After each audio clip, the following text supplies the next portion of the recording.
This is मानस कालरा। हमने अपनी पिछली वीडियोस में क्लास 9th का first chapter number system complete कर लिया है। आज हम क्लास 9th का सेकंड चैप्टर जो है आपका पॉलिनोमियल्स उसे स्टार्ट करने जा रहे हैं। चलिए डिस्कस स्टार्ट करते हैं। फर्स्ट सबसे पहले हम क्या करेंगे, कुछ बेसिक कॉन्सेप्ट्स, कुछ बेसिक्स हैं उनको स्टडी करेंगे। सबसे पहले आता है आपका वेरिएबल्स। वेरिएबल्स क्या होते हैं? आपके ऐसी वैल्यूज़ जो फिक्स नहीं होती, उन्हें हम क्या कहते हैं? वेरिएबल्स। मीन्स जिनमें आप वैल्यू कुछ ही पुट कर सकते हो। तो जो आपके अल्फ़ाबेट्स होते हैं A to Z, वो क्या होते हैं? आपके वेरिएबल्स होते हैं, क्योंकि इनकी वैल्यू फिक्स नहीं होती। फिर आता है आपका कांस्टेंट। ऐसी वैल्यू जो आपकी फिक्स होती हैं उन्हें कहते हैं कांस्टेंट। जैसे आपके जो नंबर्स होते हैं, न्यूमरल्स, जो आपके नंबर्स होते हैं, natural numbers and whole numbers, इनकी वैल्यू क्या होती है? फिक्स होती है। इससे अगर मैंने 6 लिखा है तो 6 वैल्यू फिक्स है कि 6 ही होगी हमेशा। तो ये क्या होते हैं? आपके कांस्टेंट्स। जिनकी वैल्यू फिक्स नहीं होती उन्हें कहते हैं वेरिएबल्स, और जिनकी वैल्यू फिक्स होती है उन्हें हम कहते हैं कांस्टेंट। ठीक है। अब आता है आपका अलजेब्रिक एक्सप्रेशन। तो ऐसा एक्सप्रेशन जिसमें वेरिएबल्स भी हों और कांस्टेंट्स भी हों। An expression with both constants and variables is called algebraic expression. For example, आपने लिखा 6x plus 4y। अब देखिए यहाँ नंबर्स मतलब कॉन्स्टेंट्स भी हैं और x एंड y वेरिएबल्स भी हैं, तो ये क्या होगा? आपका algebraic एक्सप्रेशन। ठीक है। अब आता है आपका पॉलिनोमियल। पॉलिनोमियल क्या होता है? तो ऐसा अलजेब्रिक एक्सप्रेशन जिसमें वेरिएबल की जो पावर हो वो इंक्रीजिंग या डिक्रीजिंग ऑर्डर में हो, तो उसे हम कहते हैं polynomial. An algebraic expression with increasing और decreasing power of variable is called polynomial. For example, आपने लिखा 6x⁴ plus 5x³ plus 2x² plus 10x plus 4। अब यहाँ देखिए वेरिएबल क्या है? सब में x। पॉलिनोमियल के लिए कंडीशन क्या है? कि सिंगल वेरिएबल होना चाहिए। और सेकंड कंडीशन क्या है? कि जो वेरिएबल की पावर हो वो क्या हो? डिक्रीजिंग या इंक्रीजिंग ऑर्डर में हो। यहाँ देखिए x⁴ 3 2 1 0, तो पावर क्या हो रही है? डिक्रीज हो रही है। तो ये क्या हुआ? आपका polynomial. Means N algebraic expression with increasing or decreasing order of variable, increasing or decreasing power of variable is called polynomial. अब आता है आपका टर्म्स। अब टर्म्स एक्सप्रेशन में भी हो सकती हैं और पॉलिनोमियल में भी हो सकती है। टर्म्स क्या होता है आपका? अगर आप किसी पॉलिनोमियल में या किसी एक्सप्रेशन में साइन हटा के नंबर्स लिखे हम, जैसे अगर हम इस साइन को हटाएं तो क्या हो जाएगा?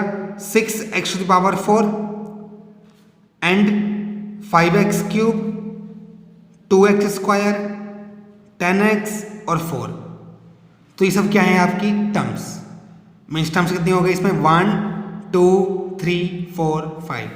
फॉर एग्जाम्पल, आपने नोट किया 6x² प्लस 10x, तो एक टर्म हो गई 6x² और एक टर्म हो गई आपकी 10x। तो टर्म्स कितनी हो गई इसमें? 2। ऐसे एक और एग्जांपल लें, अगर हम 5x³ माइनस 5, तो यहाँ में टर्म्स कितनी है? 2। एक हो गया आपकी 5x³ और एक हो गया आपकी -5, क्योंकि नेगेटिव साइन में, मतलब नेगेटिव टर्म्स में माइनस लगाते हैं टर्म्स के साथ। क्लियर? अब आता है आपका कोफिशिएंट ऑफ टर्म्स। कोफिशिएंट क्या होता है? किसी भी टर्म्स में वेरिएबल, किसी भी टर्म में या किसी भी टर्म्स में वेरिएबल के साथ जो नंबर होता है उसे हम कहते हैं कोफिशिएंट। जैसे 5x³ माइनस 5, तो यहाँ पे वेरिएबल क्या है? x³ और उसके साथ नंबर कौन सा है? 5। तो कोफिशिएंट कितना होगा x³ का? 5। यहाँ पे 10x, x का कोफिशिएंट कितना होगा? प्लस का 10। 6x², तो कोफिशिएंट ऑफ एक्स स्क्वायर कितना होगा आपका 6। मीन्स किसी भी वेरिएबल के साथ जो न्यूमेरिकल वैल्यू आती है, जो नंबर आता है, वही होता है आपका कोफिशिएंट। क्लियर। नेक्स्ट आता है आपका डिग्री। डिग्री क्या होती है?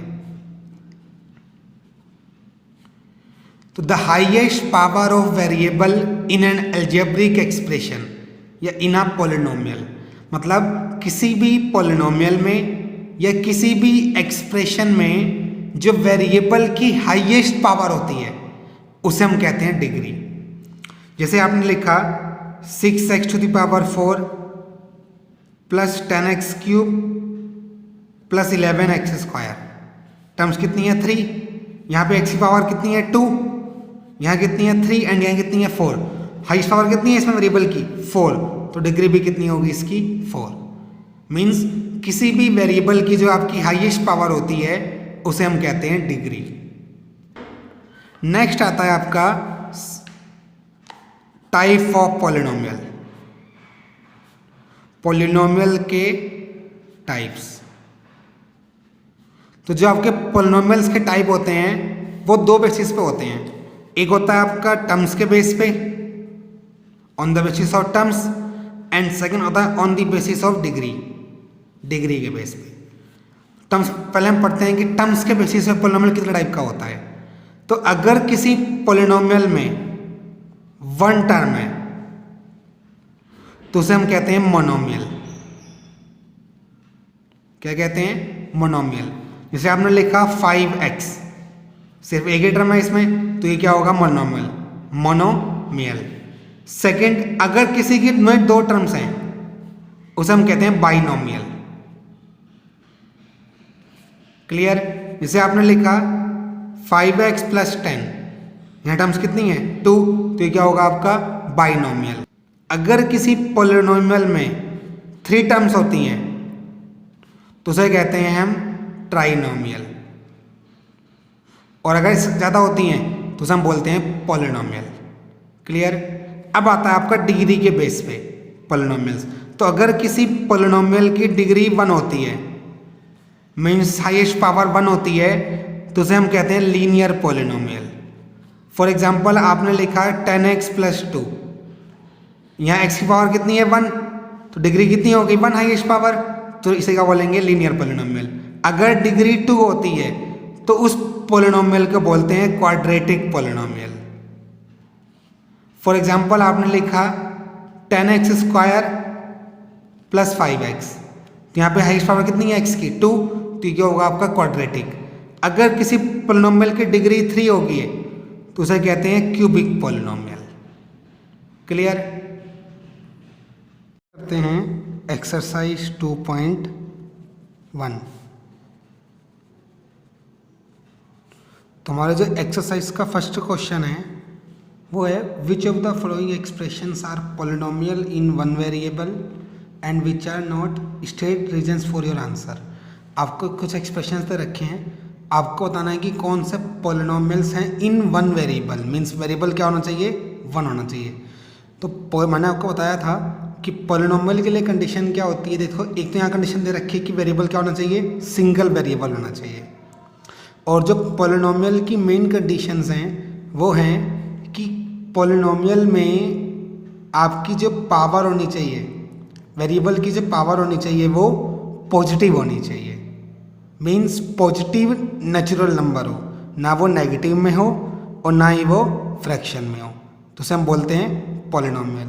तो कंडीशन क्या क्या होती हैं? फर्स्ट, पावर डिक्रीजिंग ऑर्डर में हो, सेकंड सिंगल वेरिएबल हो, और थर्ड जो वेरिएबल की पावर हो वो क्या हो? पॉजिटिव हो, पॉजिटिव नेचुरल नंबर हो, ना ही वो नेगेटिव हो और ना ही वो फ्रैक्शन में हो।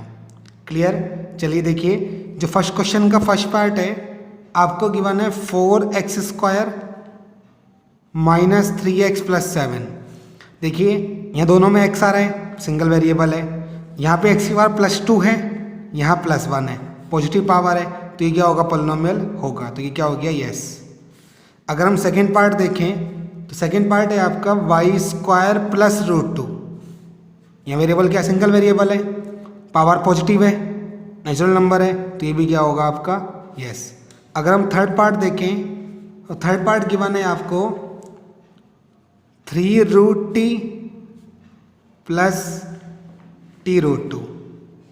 देखिए यहाँ पे दोनों में टी है, मीन्स वेरिएबल सिंगल है, बट यहाँ टी की पावर क्या है 1, पॉजिटिव 1 है, मतलब पॉजिटिव नेचुरल नंबर है। यहाँ टी की पावर कितनी है रूट, हम लोगों को पता है कि जो टी रूट का मीनिंग क्या होता है 1/2 पावर, तो पावर फ्रैक्शन में आ रही है, इसलिए पॉलिनोमियल नहीं होगा। तो इसका आंसर क्या होगा 9।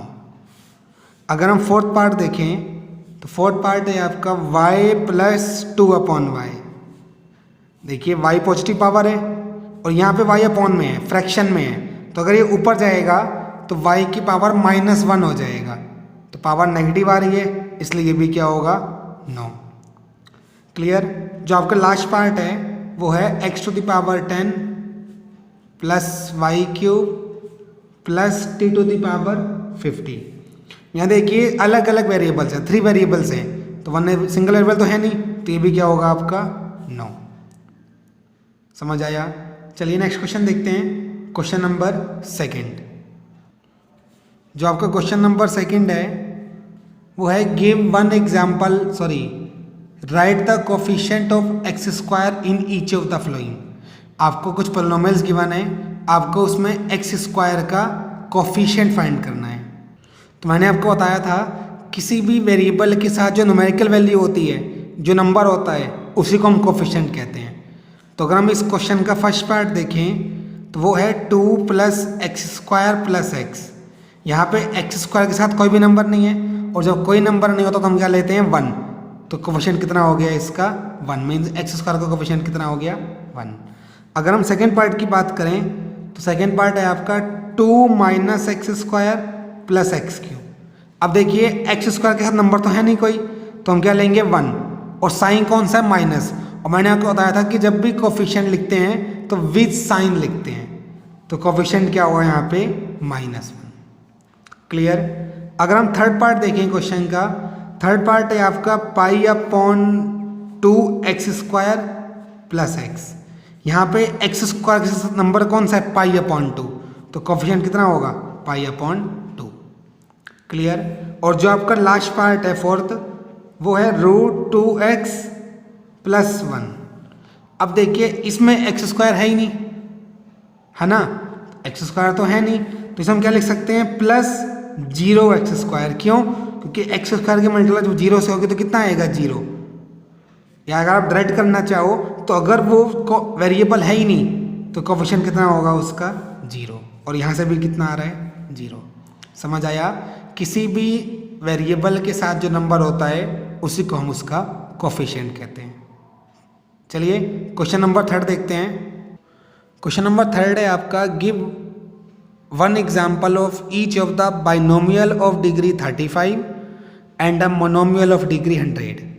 आपको डिग्री 35 का एक बाइनोमियल लिखना है और 100 डिग्री का एक मोनोमियल लिखना है। तो मैंने आपको बताया था कि बाइनोमियल क्या, इसमें आपकी 2 टर्म्स होती हैं और डिग्री क्या होती है आपकी हाईएस्ट पावर। तो आपको ऐसा पॉलिनोमियल राइट करना है जिसमें 2 टर्म्स आ रही हों और पावर कितनी है उसकी 35। तो हम क्या लिख सकते हैं, अगर हम बाइनोमियल का एग्जांपल देखें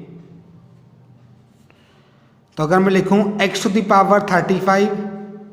+ 10, यहाँ देखिए टर्म्स कितनी आ रही हैं 2 और पावर कितनी है 35, तो ये क्या हो गया आपका binomial of degree 35।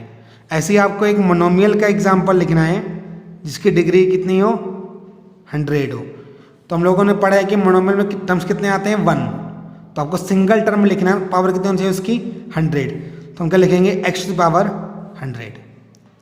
Term single term आ रहा है तो मोनोमियल हुआ, पावर 100 है, इसलिए डिग्री भी कितनी होगी आपकी 100, क्योंकि हाईएस्ट पावर को ही हम डिग्री कहते हैं। क्लियर। चलिए फोर्थ क्वेश्चन देखते हैं। फोर्थ क्वेश्चन है आपका right the degree of each of the following. आपको डिग्री फाइंड करनी है। मैंने आपको अभी बताया कि जो किसी पॉलिनोमियल की हाईएस्ट पावर होती है उसी को हम डिग्री कहते हैं। जो क्वेश्चन नंबर 4 का फर्स्ट पार्ट है आपका वो है 5x³ + 4x² + 7x। यहाँ पे x की पावर 1 है, यहाँ 2 है और यहाँ 3 है। हाईएस्ट पावर कितनी है 3, तो डिग्री भी कितनी होगी इसकी 3। चलिए सेकेंड पार्ट करते हैं। सेकेंड पार्ट है आपका 4 माइनस वाई स्क्वायर। तो यहाँ वेरिएबल क्या है y, और y की पावर कितनी है 2, तो डिग्री भी कितनी होगी इसकी 2। अगर हम थर्ड पार्ट देखें, थर्ड पार्ट है आपका 5t माइनस रूट 7। यहाँ डी टू पावर कितनी है 1, तो डिग्री कितनी होगी इसकी 1, क्योंकि और कहीं तो t है ही नहीं इसकी, तो हाईएस्ट पावर कितनी होगी 1। अगर हम फोर्थ पार्ट देखें तो फोर्थ पार्ट है आपका 3। अब देखिए ये कांस्टेंट नंबर है, वेरिएबल नहीं है, तो जब वेरिएबल गिवन नहीं होता तो हम उसे x टू द पावर 0 लिख लेते हैं। क्यों? क्योंकि x की पावर 0 की वैल्यू कितनी होती है 1, तो ये कितना आ जाएगा 3 इंटू 1 मीन्स 3 आ जाएगा, मतलब कोई चेंज नहीं होगा। तो यहाँ x की पावर कितनी है 0, तो डिग्री भी कितनी होगी इसकी 0। मीन्स अगर कोई कांस्टेंट नंबर गिवन होता है तो उसकी डिग्री कितनी होती है 0। तो किसी भी कांस्टेंट नंबर को हम कहते हैं कांस्टेंट पॉलिनोमियल ऑफ डिग्री 0, क्योंकि ये भी एक तरह से पॉलिनोमियल है। क्लियर? चलिए लास्ट क्वेश्चन नंबर 5 देखते हैं। क्वेश्चन नंबर 5 है classify the following as linear, quadratic and cubic. आपको पॉलिनोमियल्स दे रखे हैं, आपको बताना है कौन से लीनियर हैं, कौन से क्वाड्रेटिक हैं और कौन से क्यूबिक हैं। तो मैंने आपको पढ़ाया था कि जिस पॉलिनोमियल की डिग्री मीन्स हाईएस्ट पावर 1 होती है उसे कहते हैं लीनियर, जिसकी डिग्री मतलब हाईएस्ट पावर 2 होती है उसे कहते हैं क्वाड्रेटिक, और जिसकी डिग्री 3 होती है उसे हम कहते हैं क्यूबिक पॉलिनोमियल। क्लियर? चलिए फर्स्ट पार्ट देखते हैं। फर्स्ट पार्ट गिवन है आपको एक्स स्क्वायर प्लस एक्स। यहाँ एक्स की पावर कितनी है 1 और यहाँ कितनी है 2, हाईएस्ट पावर क्या हो गई 2 मीन्स डिग्री 2 होगी, तो ये क्या होगा आपका क्वाड्रेटिक पॉलिनोमियल। अगर हम सेकेंड पार्ट देखें तो सेकेंड पार्ट है आपका x माइनस एक्स क्यूब। यहाँ हाईएस्ट पावर कितनी है 3, तो ये क्या होगा आपका क्यूबिक। थर्ड पार्ट देखते हैं। थर्ड पार्ट है आपका y plus y square plus 4। यहाँ हाईएस्ट पावर कितनी है y की 2, तो ये क्या होगा आपका क्वाड्रेटिक। फोर्थ पार्ट है आपका 1 प्लस एक्स। तो यहाँ एक्स की पावर कितनी है हाईएस्ट 1, तो ये क्या होगा आपका लीनियर। अगर हम लास्ट पार्ट देखें तो लास्ट पार्ट है आपका 3t, सॉरी और पार्ट्स भी हैं इसमें अभी। फिफ्थ पार्ट है आपका 3t, तो यहाँ t की पावर कितनी है 1, क्योंकि जब पावर कुछ नहीं गिवन होती हम 1 ले सकते हैं, तो 1 पावर में क्या होता है आपका लीनियर, तो ये भी क्या होगा आपका लीनियर। सिक्स पार्ट है आपका आर स्क्वायर। तो यहाँ आर की पावर कितनी है 2, तो ये क्या होगा आपका क्वाड्रेटिक। और सेवन्थ और लास्ट पार्ट है आपका 7x क्यूब। तो क्यूब मतलब पावर 3 है, तो ये क्या होगा आपका क्यूबिक। तो किसी पॉलिनोमियल की जितनी डिग्री होती है उसके बेस पे हम उस पॉलिनोमियल को डिवाइड करते हैं। क्लियर? तो एक्सरसाइज कंप्लीट हो गई आपकी। जो आपका नेक्स्ट एक्सरसाइज है 2.2 और उसका जो बेसिक है वो अपने नेक्स्ट वीडियो में डिस्कस करेंगे। Thank you.